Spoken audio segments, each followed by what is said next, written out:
8월 7일 금요일 정례브리핑을 시작하겠습니다.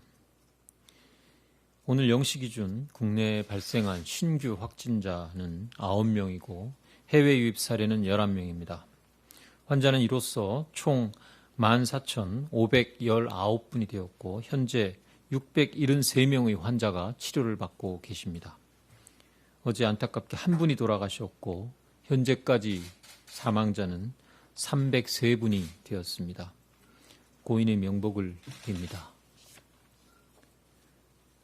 오늘 아침 정세균 국무총리 주재로 열린 중대본 회의에서는 카페 등의 휴게 음식점 생활방역 현장 점검 계획, 해외 건설 근로자 방역 현황과 추가 과제, 중국 후베이성 입국 제한과 사증 관련 조치 해제 계획 등을 논의하였습니다. 이 자리에서 정세균 국무총리께서는 춘천 의왕댐에서 발생한 안타까운 사고에 대해 관계부처에 실종자 수색과 구조에 최선을 다하고 확실한 재발 방지책을 마련할 것을 지시하였습니다.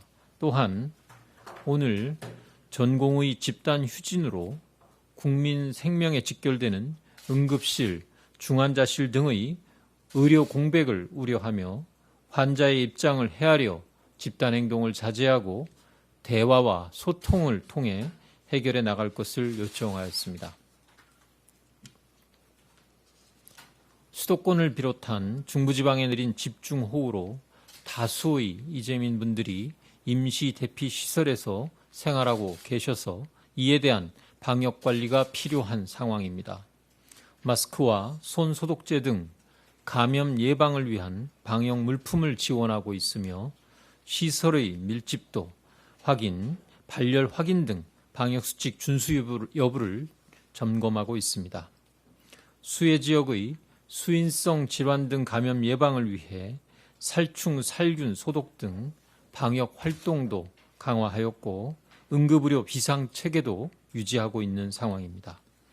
이외에도 현장에서 안심버스를 운영해서 이재민에게 심리상담과 피해 가구에 대한 긴급복지 지원 등을 지원하고 있습니다. 카페의 생활방역 지침과 현장 점검 계획에 대하여 말씀드리겠습니다. 정부는 어제부터 카페 방역 지침을 음식점 방역 지침과 별도로 분리하여 수칙을 강화하였습니다. 이용자는 주문을 하고 대기하거나 식음료를 섭취하는 전후 등에도 반드시 마스크를 착용하도록 하고 종사자는 항상 마스크를 착용토록 하였습니다. 매장 내에는 마스크 착용 안내문을 비치 안내하고 단체 손님은 시간 예약제를 실시하도록 하였습니다. 식품의약품안전처는 관련 단체 협조를 통해서 카페 등 휴게 음식점에 대한 방역 수칙을 홍보하고 책임자와 종사자 교육을 강화할 예정입니다.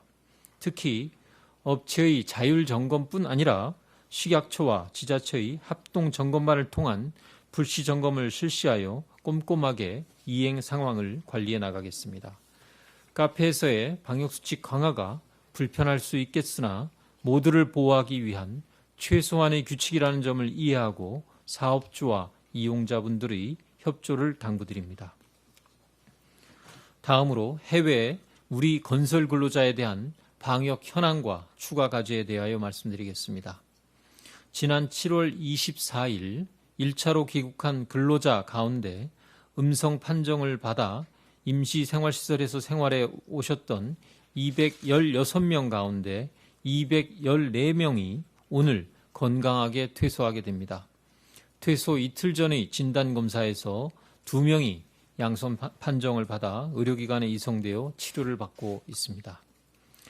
현재 해외에 근무하고 있는 우리 건설 근로자는 92개국의 9,354명이며 코로나19 확진 환자는 11개 나라의 121명입니다. 해외 건설 현장은 대부분 의료 여건이 열악한 국가에 있으며 현장 내 공동생활시설에 머물러 있기 때문에 감염과 확산 가능성이 있습니다. 이에 따라서 현장의 의견과 해외 동향을 고려해서 해외 건설 근로자 방역 지원 강화 방안을 적극 시행하고자 합니다. 먼저 코로나19에 대한 경험이 부족한 국가를 대상으로 현지 의료진과 국내 의료진 간의 화상을 통한 협진을 추진하고 마스크 등의 방역 물품이 신속하게 현장에 도달할 수 있도록 통관, 수송 절차를 지원하겠습니다. 또한 우리 건설 근로자 가운데 확진자가 발생할 경우에는 조속하게 국내로 이송하여 치료를 받을 수 있도록 현지 당국과 선제적으로 협의하고 귀국 근로자에 대해서는 진단검사와 함께 별도 시설 격리 등을 추진할 계획입니다. 앞으로도 해외의 우리 국민 보호라는 국가의 기본적 책무를 충실히 수행하고 국내 유입을 차단하기 위한 임시 생활시설 방역 관리에도 최선을 다하겠습니다. 중국 후베이성 입국 제한과 사증 관련 조치 해제 계획에 대하여 말씀드리겠습니다. 정부는 지난 2월 4일부터 최근 14일 이내 중국 후베이성을 방문한 외국인과 후베이성 발급 여권 소지자의 입국을 제한한 바 있습니다. 중국의 코로나19 관리 상황이 호전되며 최근 후베이성에서 확진자가 발생하지 않는 점과 지난 8월 5일부터 중국 정부가 우리 국민에 대한 사증 발급을 재개한 점 등을 고려해서 오는 8월 10일부터 중국 후베이성 관련 입국 제한과 사증 관련 조치를 해제할 예정입니다. 다음으로 오늘 전공의 집단 휴진에 관하여 말씀드리겠습니다.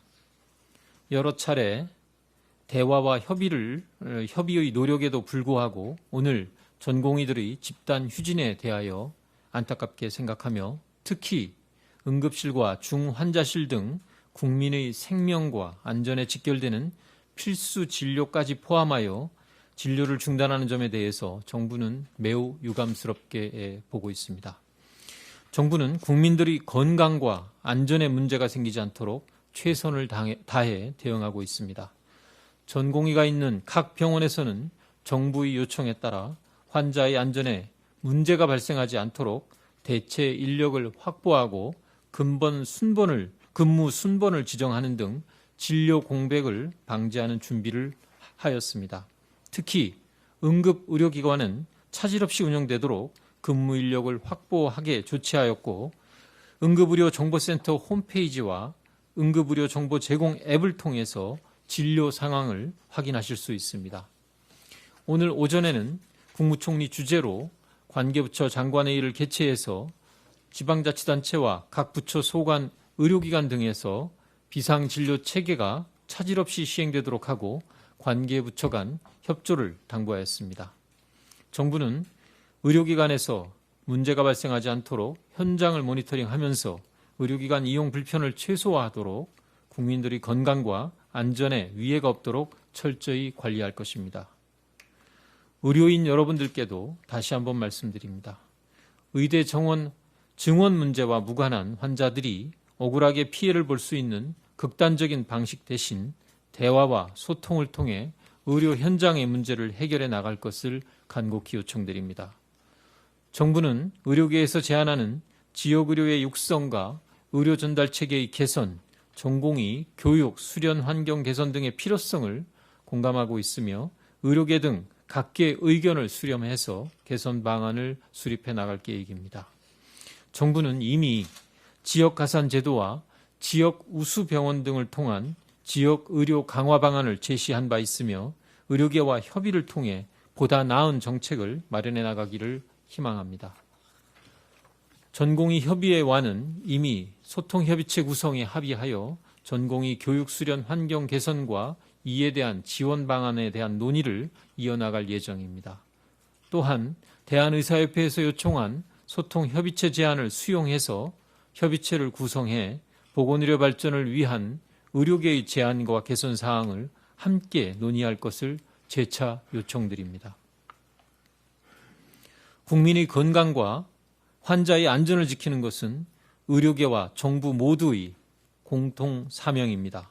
어떤 경우에도 국민의 건강과 안전이 위협받아서는 안 되며 특히 아프고 약한 환자들이 피해를 보는 일이 있어서는 안 될 것입니다. 코로나19와 수해로 모든 국민이 힘들어하고 있는 상황에서 국민들에게 피해를 줄 수 있는 집단행동보다는 대화와 협의를 통해 함께 문제를 해결해 나가기를 희망합니다. 감사합니다.